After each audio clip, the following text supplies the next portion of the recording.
muda essa dinâmica de poder que agora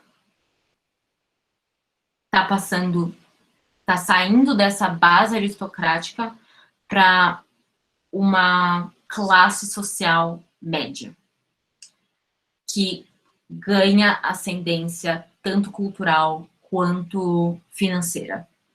Então, você acaba tendo, graças a esse capitalismo pré-industrial, com a inserção de máquinas e um romance que isso fica muito claro de se ver em Tess of the D'Urbervilles, do Thomas Hardy, que você tem dá para você ver a progressão desse capitalismo pré-industrial. No começo, ela trabalha literalmente com as próprias mãos, ela não tem ajuda de qualquer tipo de maquinário, e ao longo do romance, essa máquina vai entrando cada vez mais no campo, e é basicamente o que acontece aqui, que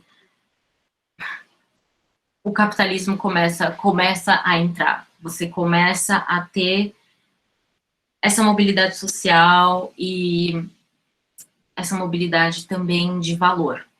Não só mais na aristocracia, mas qualquer indivíduo pode ter valor.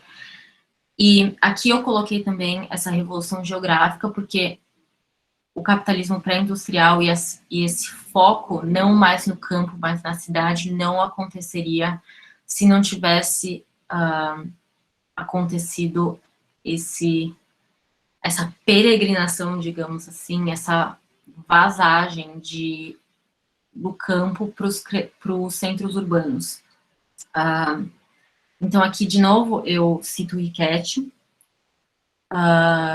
que ele diz que você tem uma erosão, basicamente, da vida tradicional da vila.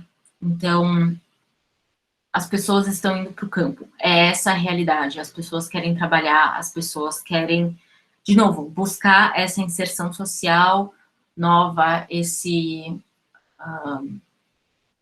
poder aquisitivo e essa sedução que o capitalismo e o dinheiro oferecem, a burguesia oferece. Então, são basicamente essas três revoluções que, junto com o iluminismo, claro, que é uma revolução de pensamento e tudo mais, que fazem com que o século XVIII tenha a relevância que ele tem. E agora a gente vai passar para aquilo que eu entendo mais e que eu tenho mais chão de pisar, que é como as tendências e tudo isso que acontece nesse contexto histórico-social e econômico, como isso se não traduz, mas como que isso acaba aparecendo no romance do século XVIII, especialmente do começo do século XVIII, porque o romance, e isso é uma coisa que quando você lê, quando você estuda romance do século XVIII, você tem que ficar se lembrando o tempo todo que o romance do século XVIII, ele não tem quase nada a ver, ele é muito distante do romance que você vai ler, por exemplo, da Jane Austen, das Brontes, do Thomas Hardy, do Dickens. É outra coisa, porque ele, nesse momento, no século XVIII, especialmente nessa primeira metade, ele é um experimento. Ele não é uma instituição literária coesa e única. Ele é literalmente assim, o blank canvas, onde várias pessoas, vários escritores vão colocando e dando as suas pinceladas e tentando criar uma tela que seja, no geral, coesa. Mas é muito difícil e demora muito até chegar lá. Enfim, eu vou partir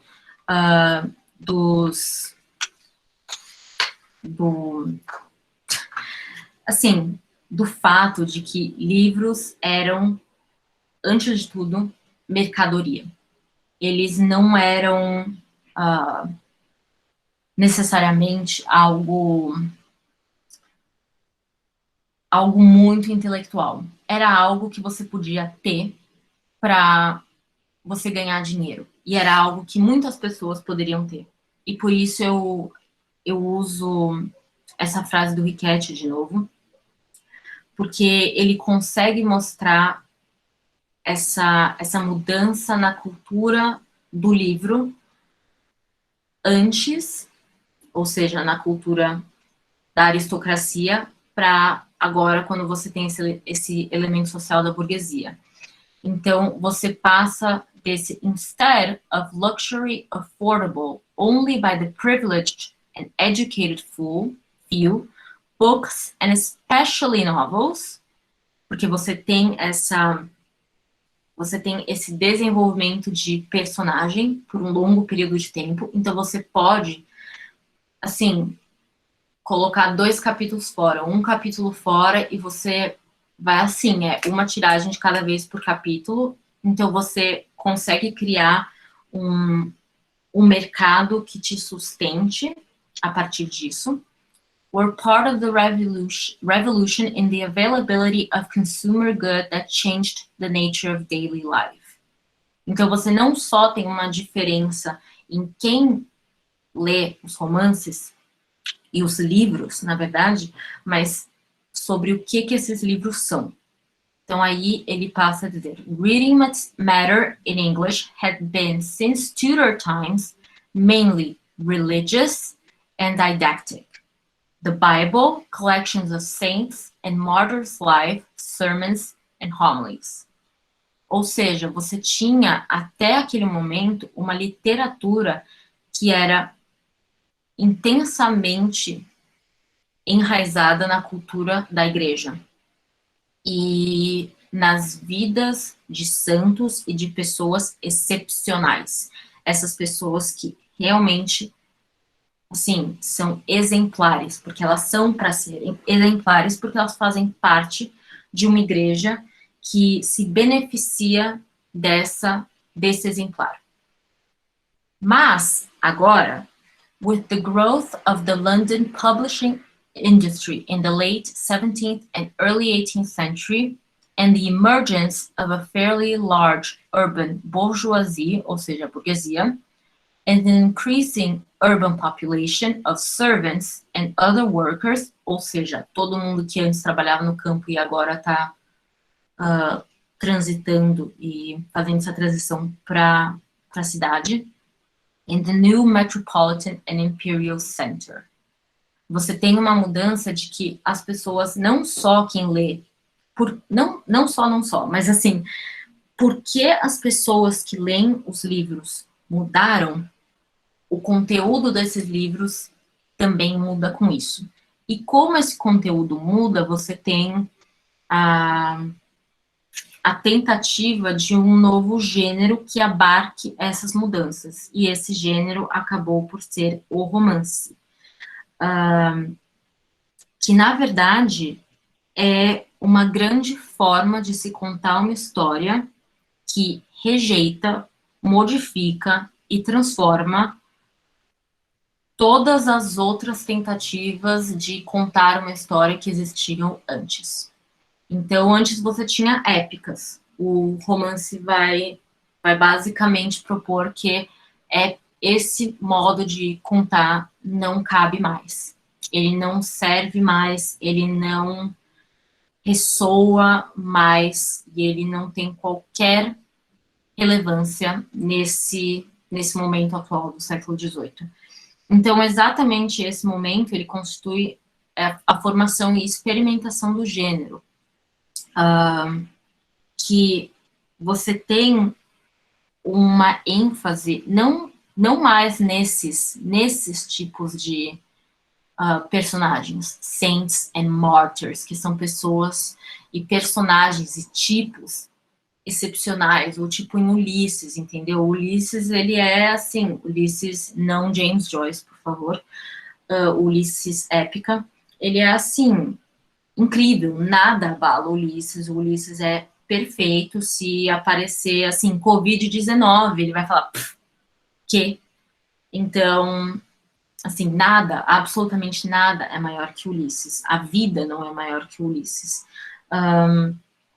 Você tem, agora, nesse momento, uma mudança completa e total disso, em que você tem especificamente e principalmente esse foco em personagens que são, assim, medíocres, que são ordinários, que você poderia encontrar, personagens que você conhece, mesmo que você não conheça eles. Você lê e você fala, meu, você é possível, entendeu? Você vem de onde eu venho, você vive a mesma vida que eu vivo. E, enfim, você tem essa ênfase no indivíduo, no local, no específico, e é daí que você tem tanto, e não só daí, mas que você tem tanto essa ênfase no começo do século XVIII na questão do real. E nessa questão dúbia, não só certeira e factual do real, mas também essa questão dúbia, que você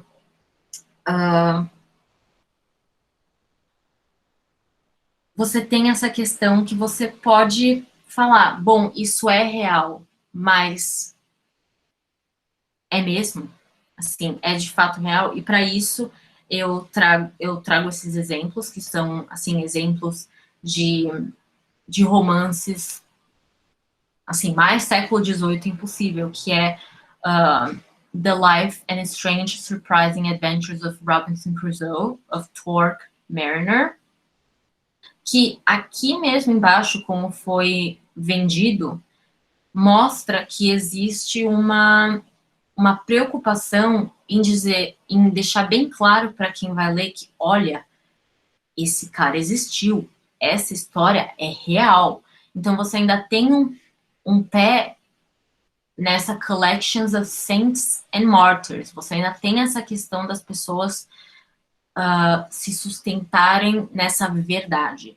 Então, o jeito que agora sabemos que o Defoe faz isso é que ele coloca logo na primeira página toda a descrição e todas as certezas de que essa história é real. Tanto é que aqui embaixo está escrito written by himself. Então você fala, meu, isso é verdade. Isso não é um romance numa questão ficcional. Isso é um romance pautado em uma questão factual. E ele ainda entra em detalhes. Então, who lived 8 and 20 years, isso é 28 years, all alone in an uninhabited island of the coast of America, near the mouth of the great river of Orinoco, sei lá. Enfim, então tem todos os detalhes, não é só assim, the life of nanana written by X. Não, é literalmente a história desse cara que ele escreveu. Mesmo caso com Pamela, que você tem não só, e também ajuda muito, né? Assim, você tem o nome dessas personagens lá. Primeiro que são nomes ingleses, né? São nomes possíveis já.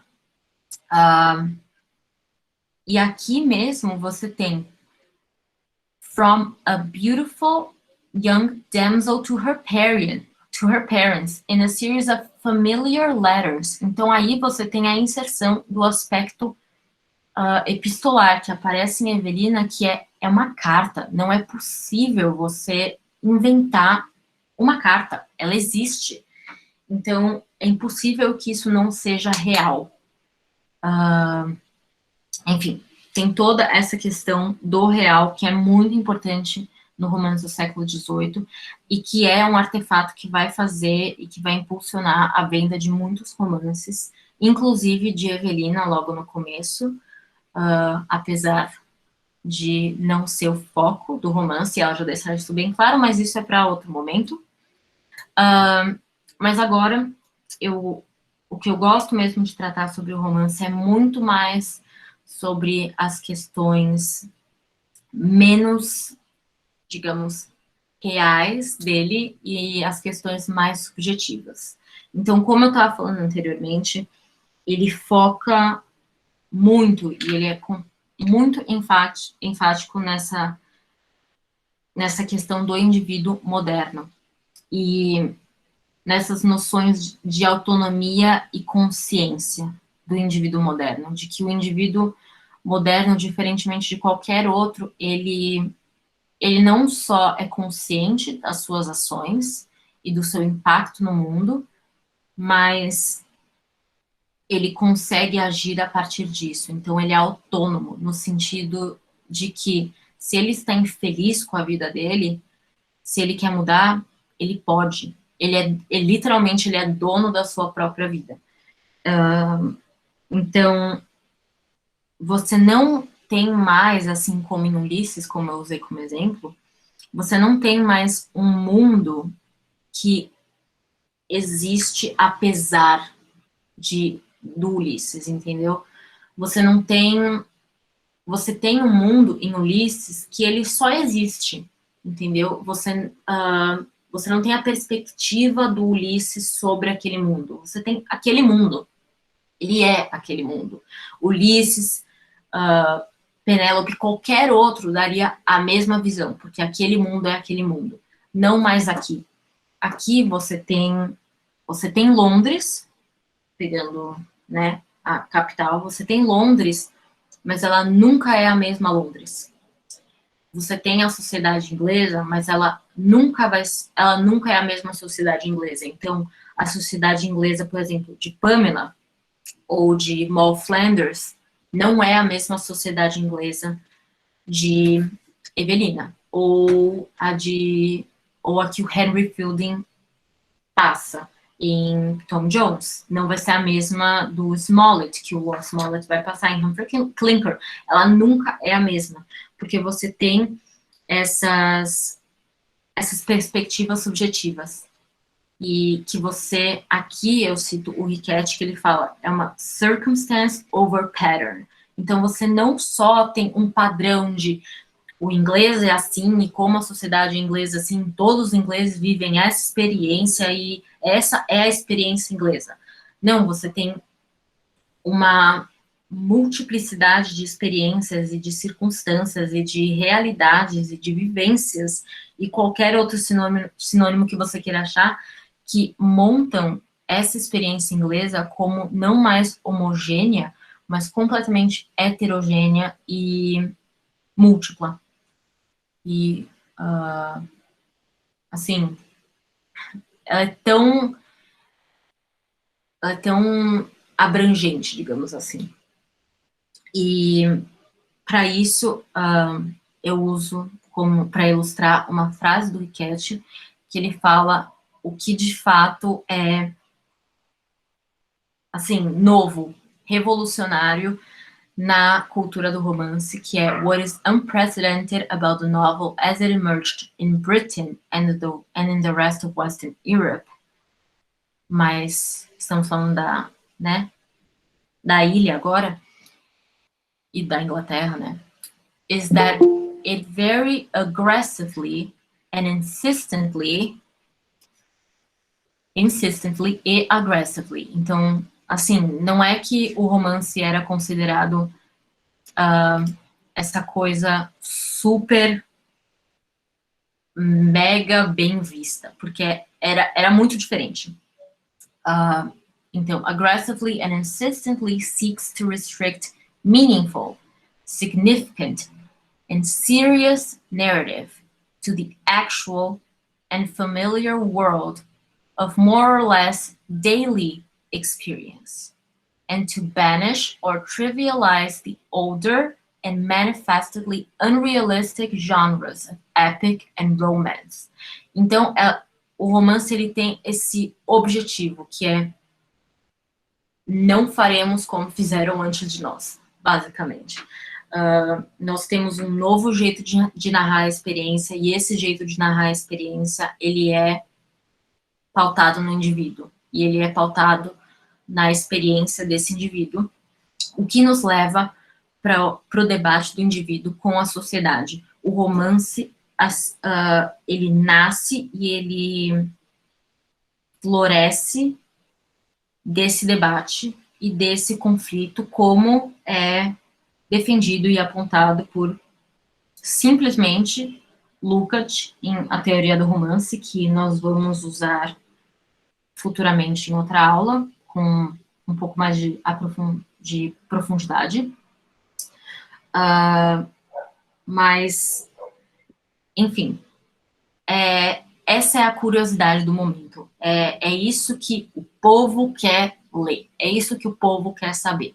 Ele não quer saber mais sobre uma pessoa, não é nem uma pessoa, um tipo, porque, né, Ulisses nem pessoa é. O leitor agora quer literalmente saber e ler das pessoas reais. O que elas fazem, o que elas comem, o que elas pensam, onde elas moram. É disso que nasce Pamela. É disso que nasce a lista de coisas que o Robinson Crusoe faz no dia. Agora você lê Robinson Crusoe e você pode pensar, meu, por que esse cara anotou o que ele está fazendo desde as 7 da manhã? Tá chamando isso de livro, de literatura. O que, sabe? Você pode pular. Eu não julgo. Não julgo mesmo. Mas nesse momento era uma forma não só de inserir essa questão factual no romance, mas de deixar ainda mais específico e provar, olha, esse cara que existe faz isso. E ele conseguiu atingir isso. E ele atingiu riqueza. Você também pode. É isso. É um bom e velho livrinho de autoajuda com um enredo. É isso. A Giovana Oliveira, ela não consegue mandar essa pergunta, mas eu vou tentar para ela. Esse ideal do iluminismo foi tão expansível que diversas áreas de estudos foram influenciadas. Esse ideal do romance está muito atrelado ao novo, ao descobrimento. Sim. Você acha que isso foi o grande plot twist da sociedade que conhecemos? É que ela está no computador, então ela não tem microfone, então eu editei para ela. Tá bom, obrigada, gente. É que agora, sim, como eu quero que vocês vejam só a apresentação, então eu tô deixando assim, eu não tô conseguindo ver as perguntas, mas se vocês tiverem, façam exatamente isso. Abre o microfone e dá a cara. Quando eu fico animada é assim, eu fico falando e aí eu esqueço de perguntar, mas sintam-se livres. Enfim, eu acho que sim, e eu acho que até agora é esse o embate que acontece. E que é o motivo pelo qual somos do jeito que somos, e o motivo pelo qual, no início, o romance não foi bem visto.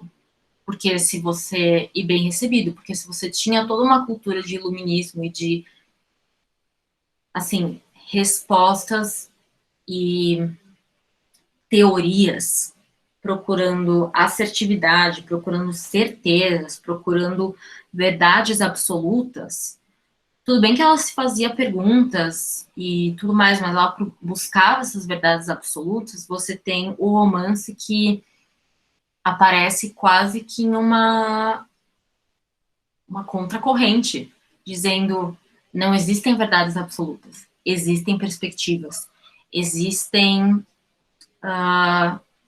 vivências, existem pessoas e existirão tantas realidades e realidades enquanto existirem pessoas.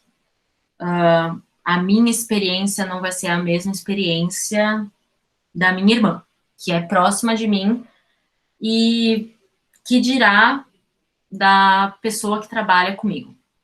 Então, é isso. Eu não sei se eu respondi a sua pergunta, mas sim, eu acho que é. Eu acho que a grande maioria das respostas, das perguntas que a gente faz hoje estão no século XVIII e estão nesse embate que rolou nesse momento, que é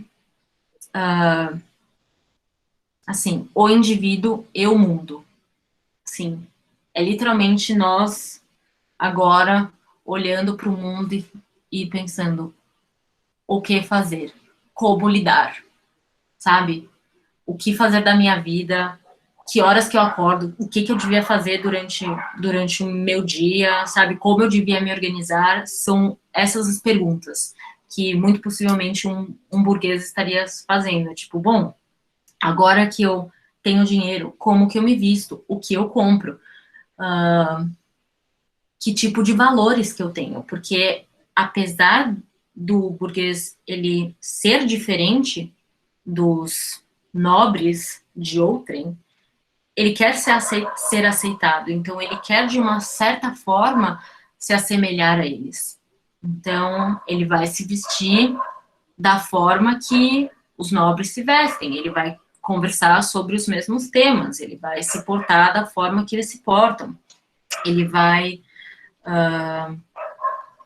também fazer os rituais que eles fazem. Então, isso gera toda uma forma de se viver e de se portar, que é o que o romance vai tentar mostrar, que é nesse momento, como eu digo, com esse debate indivíduo-sociedade, como, gente, eu vou falar do Riquet, amo esse livro, comprem, toda a moeda que eu gastei nesse livro valeu muito a pena, que é que os romances, eles dramatizam esse relacionamento do pobre, pequeno indivíduo sozinho, que nessa experiência com o mundo e com a sociedade e como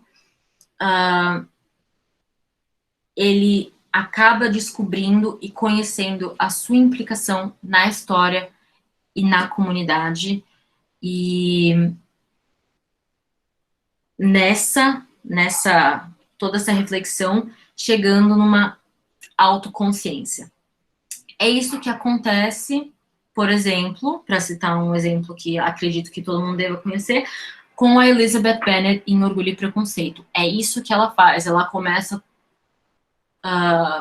meio que julgando e dizendo verdades e sendo mais ela o tempo todo, sendo o defiant individual, e aí ela entra em choque com a sociedade, na forma do Mr. Darcy e de outros, e aí ela acaba descobrindo que ela está implicada nessa sociedade, que ela não é desassociada a ela, que ela faz parte dessa comunidade, e que ela, ela é tanto ela mesma quanto o outro, que ela é tão orgulhosa e tão preconceituosa como o próprio Mr. Darcy.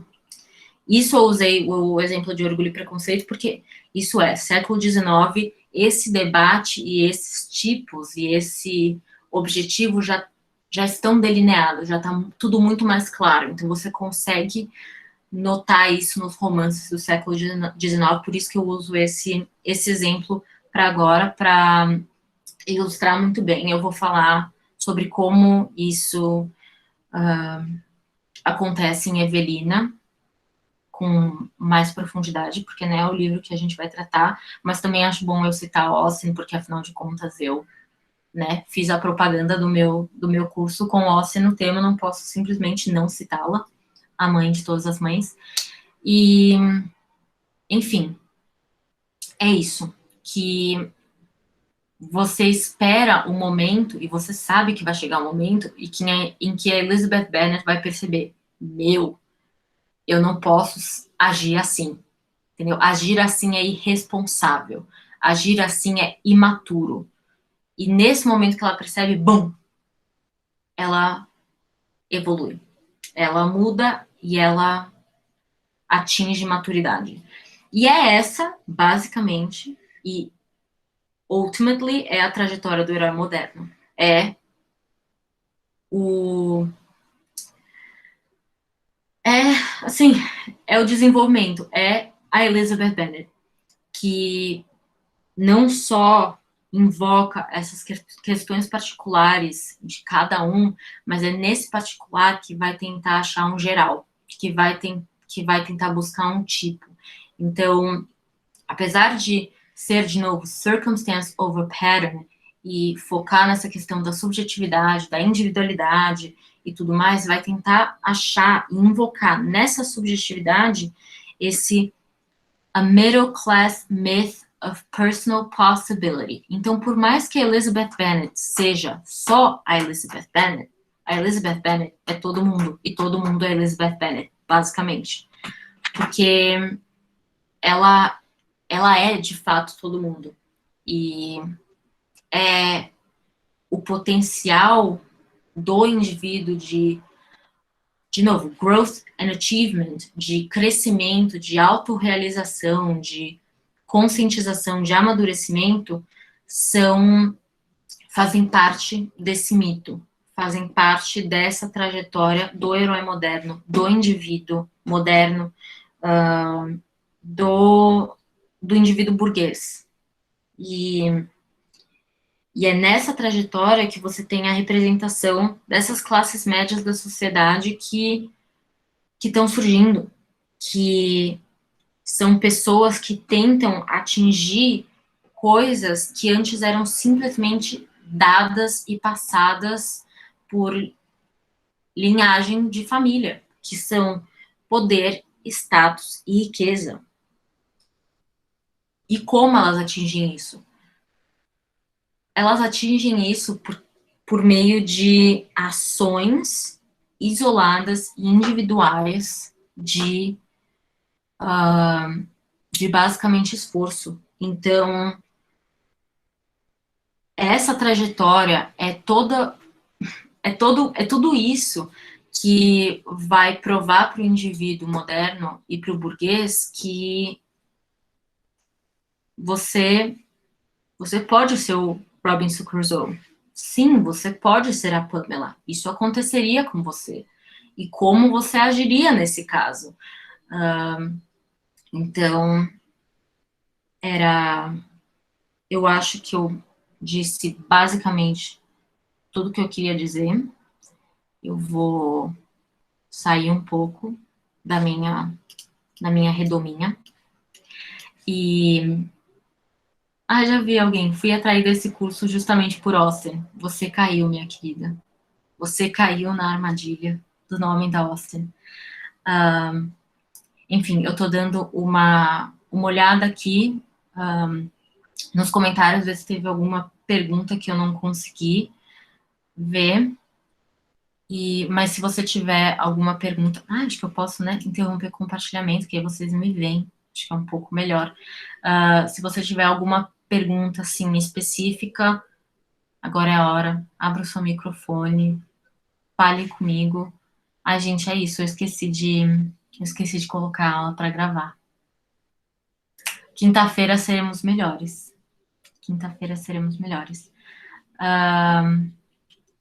Enfim. Mas apareceu que você gravou.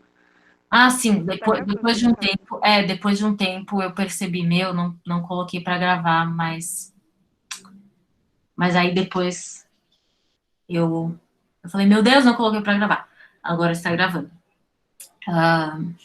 Eu tô dando uma olhada, se alguém tiver alguma pergunta específica, pode só abrir o microfone e não sejam tímidos, gente. Falem comigo, porque... Beatriz. Fala, Isabel. Oi. Você poderia falar um pouquinho mais sobre o romance em cartas? Sim. Que então, eu vi, o Pamela é em cartas também, o Evelina também, mas a gente chega na Austen, isso já parece que saiu de moda. Sim. Então, na verdade, não completamente, tanto é que, assim, Orgulho e Preconceito, se não me engano, e talvez Razão e Acessibilidade, mas Orgulho e Preconceito, com certeza, ele foi escrito primeiramente no estilo epistolar. Então, era ainda uma moda que rolava, não era só assim, tipo, chega disso, mas eu acho que as cartas elas serviram um propósito de novo, trazer essa veracidade, essa questão factual para o romance e de provar para os leitores, porque, sabe, é que nem quando você vai ver um filme e você fala que é bom, e aí você percebe que, nossa, parece muito melhor na hora que você vê based on a true story. Ah, meu Deus, isso é de verdade. É que nem se você soubesse, tipo, que Diário de uma Paixão era baseado em uma história real. Entendeu? Já fez sucesso. Imagina se fosse baseado em uma história real. É todo mundo, meu Deus, isso de fato aconteceu. O envolvimento é muito maior. Então, eu acho que é um artefato que funciona até hoje, mas eu acho que quando chegou ao longo do século XVIII, também, assim, dá para ver na própria Frances Burney, porque esse é o único epistolar que ela tem. Os outros são romances, de fato, só romance mesmo, e são romanções, porque é, de fato, algo que você tem que saber colocar muito certinho e, enfim, é algo que pode deixar tudo muito limitado, no quesito também de, assim, reflexões subjetivas, porque você tem, por exemplo, no caso da Evelina, você tem as cartas que ela manda para o reverendo, que é o tutor dela. A Evelina não vai escrever tudo o que ela pensa e aquilo que ela quer dizer para a figura paterna dela, sabe? Tipo, é que nem, sabe, se ter uma mega conversa de amiga com o seu pai, entendeu? Tipo, meu pai não é minha amiga, não é minha BFF, sabe? Então, você tem também essa barreira que impede uma comunicação mais subjetiva e mais também profunda, eu acho, do próprio personagem quando você tem essa questão das cartas. Eu acho que é isso que a própria Burney acabou percebendo, depois que ela escreveu Evelina, que é, assim, é uma mão na roda, mas também é uma faca de dois gumes, sabe? Mas é isso. Ele saiu um pouco de moda, mas, assim, ainda, de novo, é o século XVIII, então, assim, no começo era, tipo, era o buzz, assim, tudo epistolar, tudo epistolar, tudo é carta, tudo é carta, tudo é carta. Mas depois falaram, tipo, meu, vamos tentar fazer diferente? E aí fez diferente e deu certo. Mas é isso. Não sei se eu respondi sua pergunta. Não respondeu, sim. Ah, então tá bom. Podem também fazer mais perguntas, gente. Sigam o exemplo da Isabela. Abram o microfone. Gente, tô amando que várias pessoas falaram no chat que foram atraídas pelo curso justamente pela Austin. Amei. Todas caindo, tipo, ai, vamos falar de como o Orgulho e Preconceito surgiu. Sinto muito. Ai, acharam um pirata do Riquete. Valeu, gente. E podem falar, gente. Estou aqui.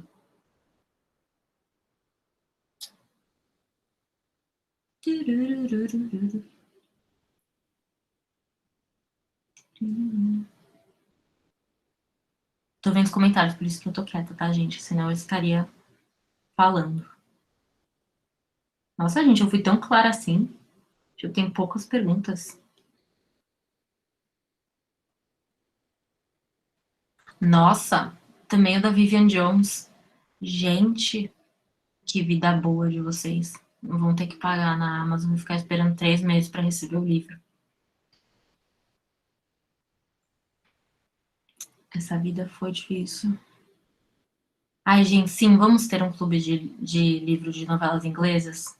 Vamos. Vamos. Ah, sim, viu, Camila? Obrigada. A primeira versão de Razão e Acessibilidade também foi escrita em estilo epistolar. Fato. Acho que tem vários estudos que falam disso. Alisson, se abrir o microfone, você vai falar. Mi, eu queria te perguntar o seguinte. Ah, tem muito romance que a personagem principal é mulher. Então, a mulher tinha um pouco de status na sociedade, óbvio que tinha opressão, tudo aquilo, mas ela tinha uma certa relevância a ponto deles escreverem um livro para ensinar a ela como se comportar, ou era só mais um jeito de moldar o comportamento da mulher? Uma coisa que me ocorreu agora, na verdade. Não, foi uma boa pergunta, porque, assim, de novo, acho que tem as duas intenções aí no livro escrito para mulheres, especialmente em um livro que, por exemplo, do Richardson Pamela. Ele não é mulher, né? Obviamente. Então, eu acho que tem tanto o intuito de educar, porque uma coisa que, assim, todo mundo sabia que, assim, a educação de mulher é uma educação no século XVIII muito da casa. Então, você era educada para você saber bordar, para você saber tocar piano. Quando você, assim, tinha condições, né? Era rica e tudo mais. Você sabia pintar, tocar. É tipo a Emma. Sabe a Emma de Jane Austen? Você sabia fazer aquilo que a Emma fazia. Você sabia pintar, bordar, ler, cantar e né, se você tinha muita sorte em gerenciar a casa, era isso que você sabia fazer. Então, você tinha também não só em romances, mas toda uma cultura de literatura de conduta e de, literalmente, manuais. Então, assim, quem é fãzona de Jane Austen vai lembrar do Fordyce, Sermons for Young Women, que o Collins lê. Era literalmente, assim, sermões dizendo, né, como que você devia se portar, o que você devia pensar, o que você não devia pensar e como você devia ser. Então, você tem esse aspecto e esse objetivo muito, muito educacional, mas eu acho que, especialmente em uma situação que o romance é escrito por uma mulher, você também tem uma chave de leitura que você pode ler como uma tentativa de, não necessariamente subversão, porque, né, isso é muito radical, isso não é Frances Burney, sabe? Ela não era radical nesse nível. Mas você tem uma tentativa de questionamento disso. E de não só tentar educar, principalmente eu acho que em Evelina, no caso, assim, de Evelina, porque ela dá muito mais detalhes do que, por exemplo, o Richardson. Também porque, né, a Frances Burney tem lugar de fala. Isso é o óbvio. E uma coisa é que, nesse momento, acho que metade do século XVIII para frente, você tinha muito mais uma produção feminina. Você tem muito mais escritoras mulheres do que homens no século XVIII. Essa é real. Você tem muito mais mulher que escreveu do que homem. Homem você tem quem? Defoe, Richardson, Fielding, Smollett. Acabou. São esses. É esse o grupinho. Mulheres, vamos lá. Só aqui você tem Aphra Behn, Eliza Haywood, Jane Baker, Sarah Fielding, já perdi a noção, Penelope Albin, Delavere Manley, Elizabeth Griffiths, Mary Hayes. Isso daí são pessoas, tipo, ainda conhecidas, né? E tem muito mais. E elas fizeram sucesso. Mas você teve antes, por exemplo, da Fanny Burney, que fez sucesso, não é Fanny, ela não é Fanny, ela é Frances. Enfim, você tem muito antes da Frances Burney que fez sucesso, você tem a Aphra Behn, que fez sucesso como dramaturga e atriz de, né, palco. E elas fizeram sucesso porque elas mostravam uma forma mais voluptuosa e, digamos, sedutora da mulher, que era uma visão aristocrata. Que mulher era essa epítome da luxúria. Então, você tem, quando esse momento e essa baixa da aristocracia, digamos assim, quando isso acontece, você tem de novo, uma concepção de mulher e do que ela deve ser, que é, assim, contrária a isso. Então, assim, então antes a mulher era essa, né, essa pessoa completamente carnal, voluptuosa e sensual, então agora ela é o contrário, meu Deus do céu, porque burguesia nós somos diferentes. Então você tem essa necessidade também de demarcar o quão diferente a concepção de mulher era a partir daquele momento. Não sei se eu respondi sua pergunta. Eu espero que sim. Você disse que sim, sucesso. A Fabrina perguntou se era possível dizer que nesse período escrever era uma profissão aceitável para mulheres. Olha, eu acho que dependia muito da situação familiar e social daquela mulher. Por exemplo, a Frances Burney, ela teria tudo para dizer que não, mas o pai dela era super contra. Mas ele era intelectual, então você diria que, por que ele tem alguma coisa contra? Então, assim, realmente não dá para saber. Eu acho que... não, Larissa, não tem nenhuma lista de frequência. Assim...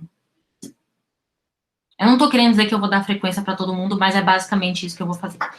Voltando.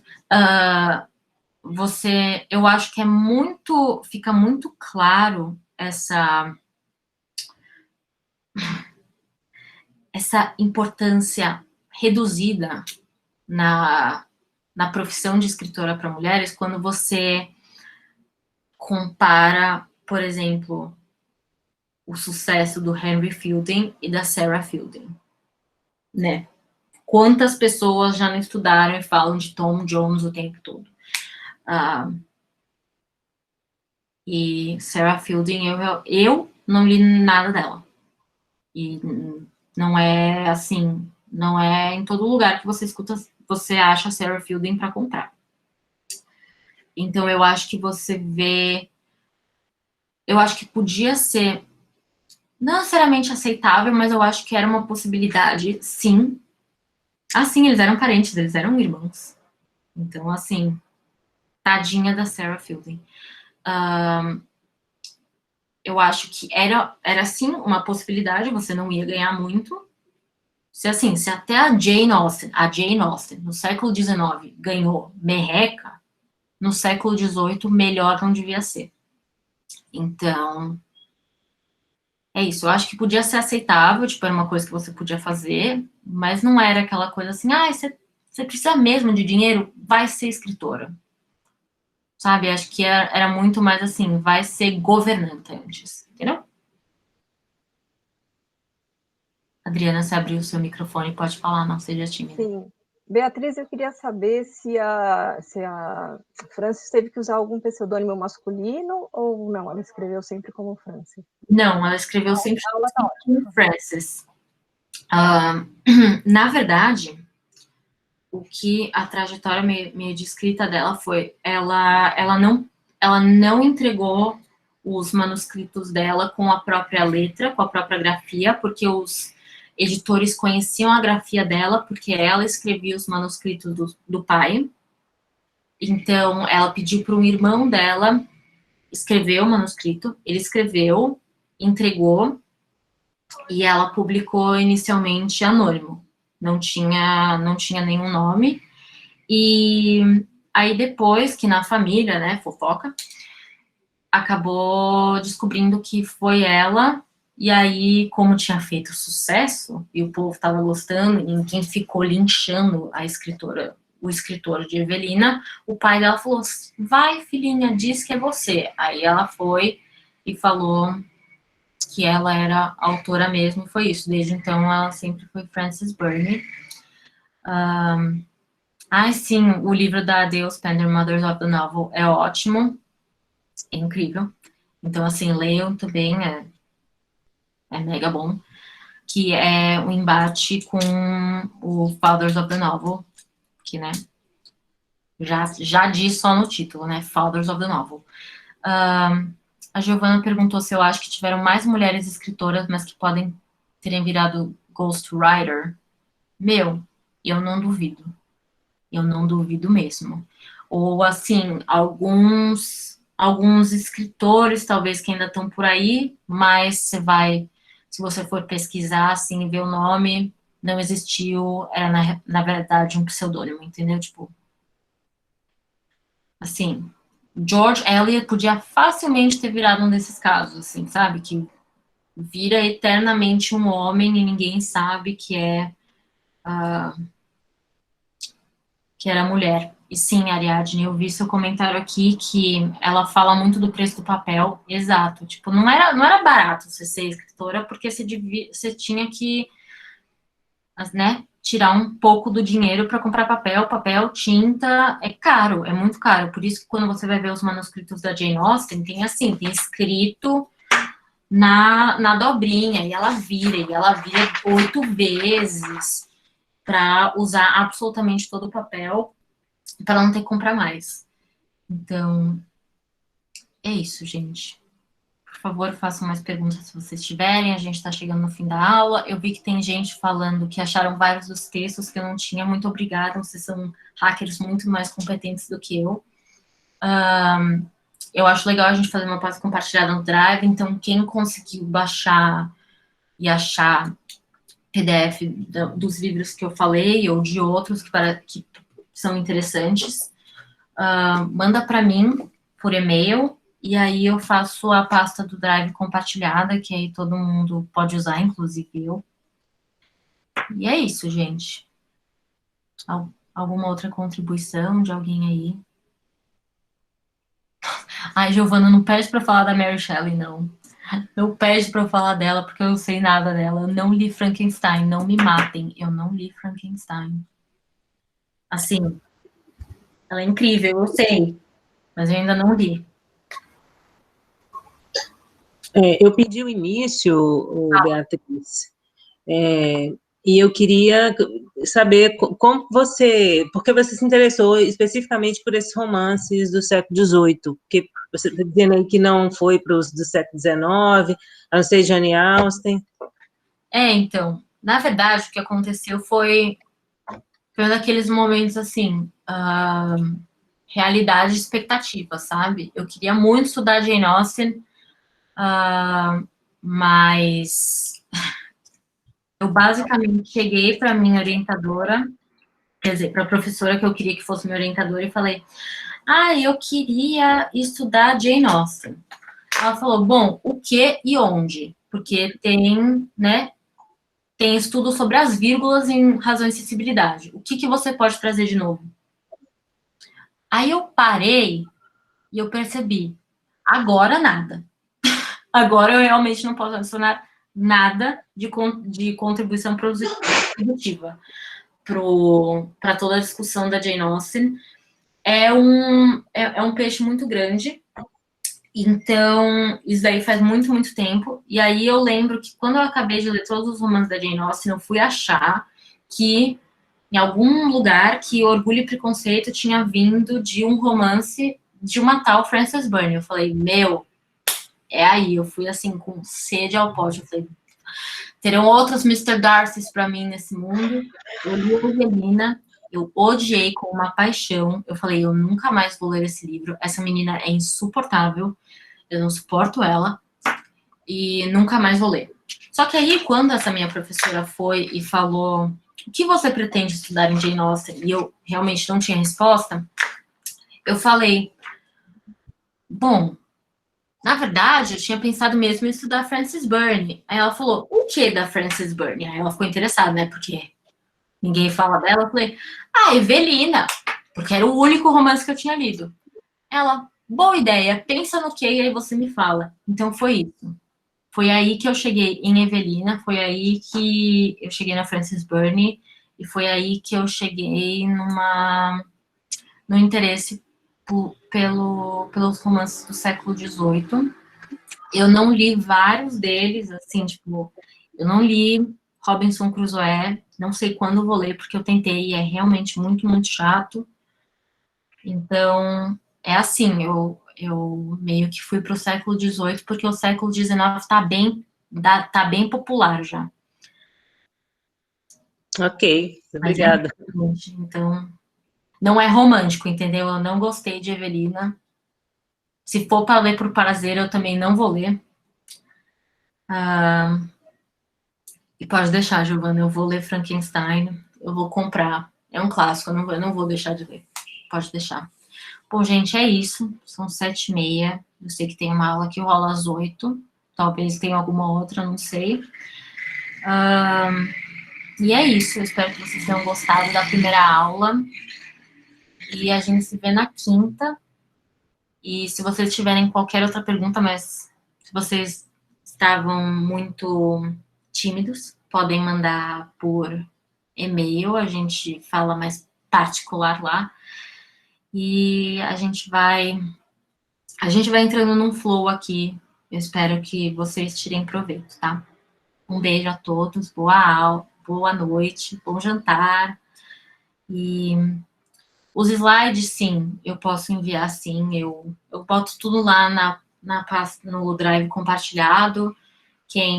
As pessoas que pegaram os PDFs piratas me mandem, que aí eu faço tudo aquilo um depositório. Ai, gente, quinta-feira tem mais. Não falem isso, não falem que vocês não querem que eu termine, porque só eu sei o quanto que eu podia continuar falando. Só eu sei. Então é isso, quinta-feira tem mais 1h30.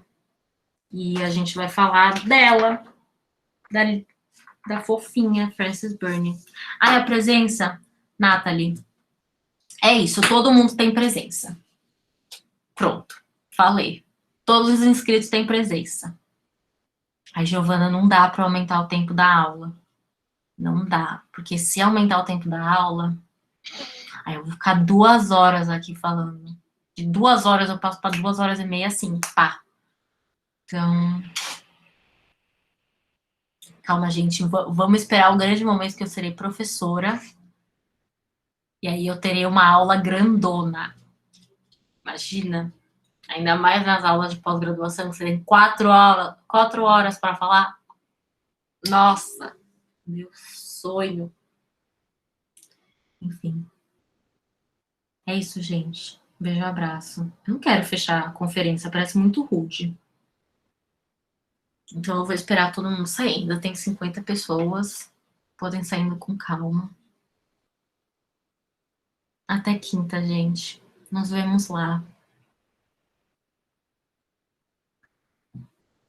Até quinta, gente. Podem sair, não se sintam tímidos. Eu tô aqui fazendo hora mesmo. Porque, sabe, é como se eu estivesse dando aula real e acabasse a aula e eu fosse a primeira a vazar. Meu, não é assim que acontece. Vou fingir que eu tenho que pegar minhas coisas para sair.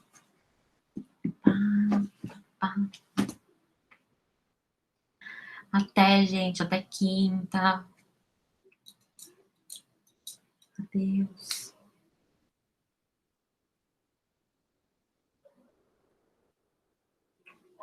Nossa, gente, mó chato isso, né? Porque quando é aula de verdade, você fica lá batendo papo, aí você começa a comer alguma coisa, aí você fala, vamos tomar café? Se eu tomar café, eu não durmo. Agora. Beijo, gente. Podem sair, não se sintam tímidos, eu tô dando permissão. Vão jantar, vão assistir série.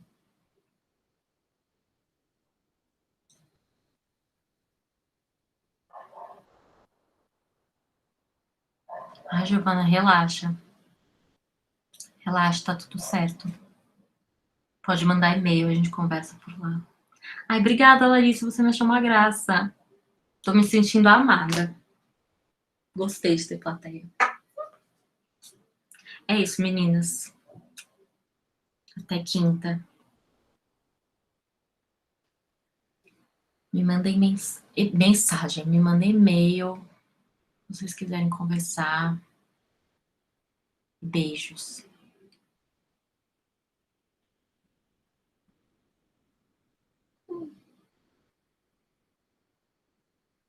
Obrigada, gente.